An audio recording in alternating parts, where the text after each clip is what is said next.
Jenai, and today I'll be reading Miss Laya's Fantastic Motorbike Does Not Like Fruits by Mala Kumar. Let's get started. Games class is over in Big Tree School. Miss Laya, the games teacher, has to help Chandra this week.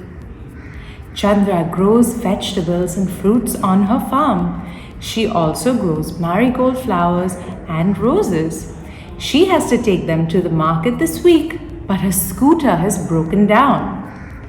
On Monday, Chandra puts 2 sacks of roses on the fantastic motorbike.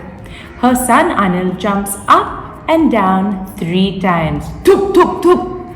Her daughter Ranju claps 6 times.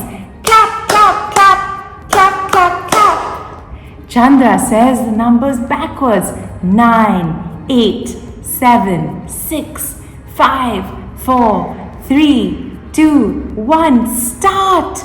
The fantastic motorbike roars into action. The fantastic motorbike loves the smell of roses.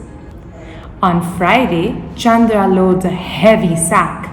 Miss Laya says, "Eeks! Something pinched me." The fantastic motorbike wants to say, "Oi! Who is poking me? Are there crabs in the sack?" Oh, Chandra wants to sell pineapples today. The pineapples scratch and poke and tickle. "I hate fruits," thinks the fantastic motorbike. Chandra gives Miss Laya some pineapple slices. Yum! She puts a soft cloth under the pokey sack. Now the pineapples do not poke the fantastic motorbike. Anil jumps up and down 3 times. Thup, thup, thup. Ranju claps 6 times. 1, 2, 3, 4, 5, 6. Chandra says the numbers backwards. 9, 8, 7, 6, 5, 4, 3, 2, 1.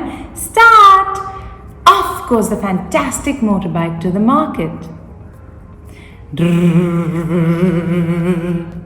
I hope you enjoyed this story, and I hope you also enjoy eating some fruits unlike the fantastic motorbike. Thank you.